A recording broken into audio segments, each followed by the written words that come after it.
पश्चिम बंगाल में भर्ती घोटाला अब ये खुला है और इसमें जो चीजें सामने आ रही हैं उसमें अब ये साफ हो गया है कि ममता बनर्जी के मंत्री दोनों हाथों से लूट कर रहे थे, जनता को परेशान कर रहे थे और जो सरकारी कर्मचारी हैं उनके ऊपर फर्जी केस दर्ज कर देते थे अधिकारियों की मिलीभगत से और फिर उन केसों को सेटल करने की एवज में लाखों रुपए वसूली होती थी। अब यह तय हो गया है कि जिन राज्यों में ये इस तरह की सरकारें हैं जहां भारतीय जनता पार्टी की सरकार नहीं है, उन राज्यों के घोटाले घपले सामने आ रहे हैं। ये समझ में आ रहा है कि लोग सत्ता को प्राप्त करने के लिए किस तरह से पैसा खर्च करते थे, उन पैसों की वसूली चल रही है। महाविकास अघाड़ी हमने महाराष्ट्र के अंदर देखा किस तरह से अभी संजय राउत का एक घोटाला खुला है, बाकी घोटाले और अपराधों की लिस्ट लंबी है, खुलने अभी बाकी हैं।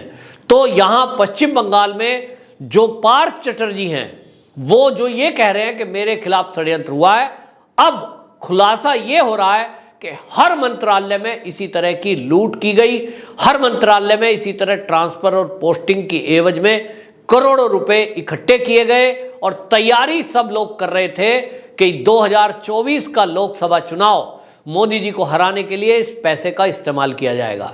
इसमें अभी तक जो खुलासे हुए हैं, जो पैसे बरामद हुए हैं, उनकी बरामदगी अभी तक जो हुई है लगभग 50 करोड़ रुपए से अधिक हो चुकी है। जो अर्पिता मुखर्जी के घर से पैसे मिले हैं, अर्पिता मुखर्जी ने ईडी को यह कह दिया कि ये तो मेरा पैसा है ही नहीं, मुझे तो पता ही नहीं, मेरी एब्सेंस में मकानों के अंदर रख दिया जाता था, उसके पैसे को बैंक की तरह इस्तेमाल किया जाता था जो रिश्वत से बटोरी जाती थी।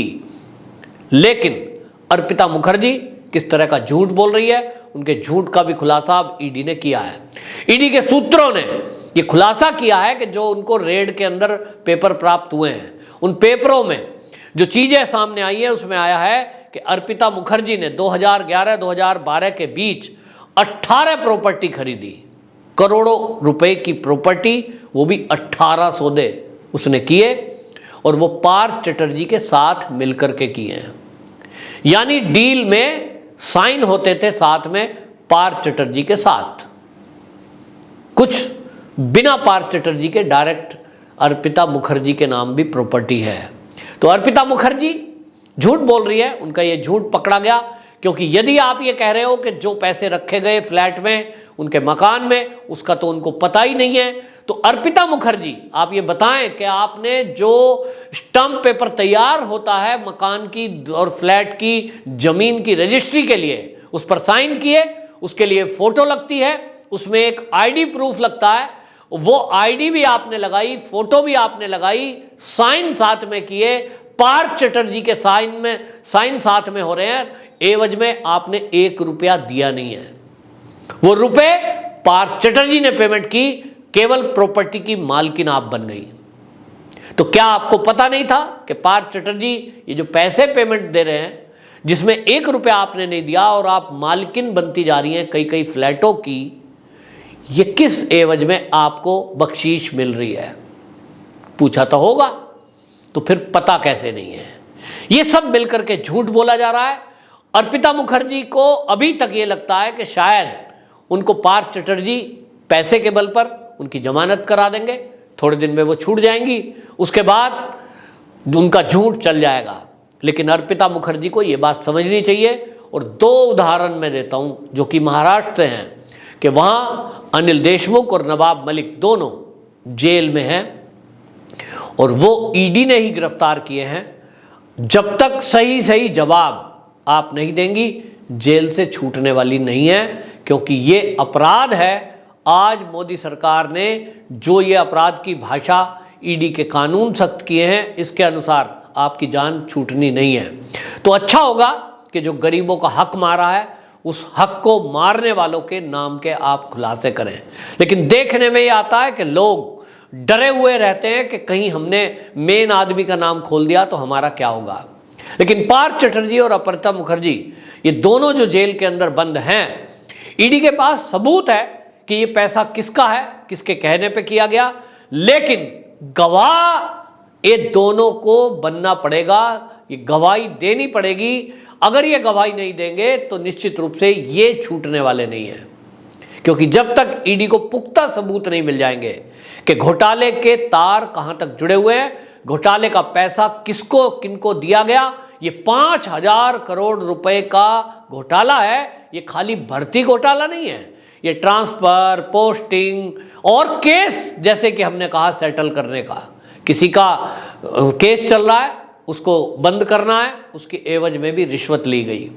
तो ये जो अभी तक का सारा घोटाला खुला है, इसमें ये तो तय हो गया कि पश्चिम बंगाल में जो कुछ चल रहा था वो गरीबों का हक मारा जा रहा था। गरीब के बच्चे जो करोड़ों रुपए, जो लाखों रुपए खर्च करके कोचिंग लेते थे, वो कोचिंग लेने के बाद भी उनकी नौकरियां नहीं लग रही थी और रिश्वत वाले नौकरी प्राप्त कर रहे थे। तो आखिरकार उनका हक मारने वाले ये सत्ता में बैठे हुए टीएमसी के लोग, ये कैसे नेता हैं, इसी जवाब को तलाशने के लिए ईडी अभी फिर से एक बार इन टीएमसी के नेताओं को खंगालेगी। और आपको बता दूं कि शुभेंदु अधिकारी जो बीजेपी के लीडर हैं, वो उन्होंने अमित शाह को ये सारी लिस्ट जो सौंपी थी, इस पर काम चल रहा है। और अब ये माना जा रहा है कि अगले कुछ दिनों में जो टीएमसी के मंत्री हैं या सांसद और विधायक, उनका भी नंबर इस जांच में लगेगा।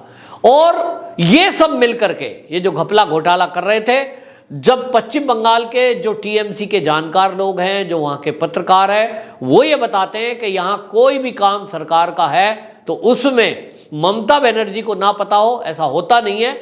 और इसलिए ये सब बहानेबाजी की जा रही है। इनको पता है इस केस में अभिषेक बनर्जी एक बीच की कड़ी है, जो ममता बनर्जी और बाकी लोगों के बीच की कड़ी है। तो बहुत मोटा पैसा अभिषेक बनर्जी को इन सारे काम धंधों की एवज में मंत्रियों, विधायक और सांसदों ने दिया है, ऐसा पश्चिम बंगाल के जो लोग हैं उनका कहना है। तो उनका कहना यह है कि ये जो अभिषेक बनर्जी है, इससे भी पूछताछ की जाए। तो इसी तरह से जो लोगों के आग्रह मिले हैं, जो कंप्लेंट्स मिल रही हैं ईडी को, उसके जरिए अब ये कहा जा सकता है कि अभिषेक बनर्जी जल्द ही ईडी की गिरफ्त में होंगे और उनको भी रंगे हाथों पकड़ने के लिए ईडी अपनी कार्रवाई करने में लगी हुई है, सबूत जुटाने में लगी हुई है। जिस भी दिन अभिषेक बनर्जी के खिलाफ कोई ऐसे पुख्ता सबूत ईडी के हाथ आए, निश्चित रूप से आप सुनेंगे कि अभिषेक बनर्जी को गिरफ्तार कर लिया गया है। क्योंकि सारे मंत्री, सारे विधायक, सारे सांसद और जितने अफसर पश्चिम बंगाल में ये भ्रष्टाचार कर रहे हैं, इसका सबका टोलाबाजी कहें, कटमनी कहें, कमीशन कहें, वो सब का सब यदि लोगों की माने तो वो अभिषेक बनर्जी का नाम ले रहे हैं। हालांकि मैं इसको अभी वेरीफाई नहीं करता, क्योंकि ये एजेंसियों का काम है किसी भी व्यक्ति का इस तरह से नाम लेना।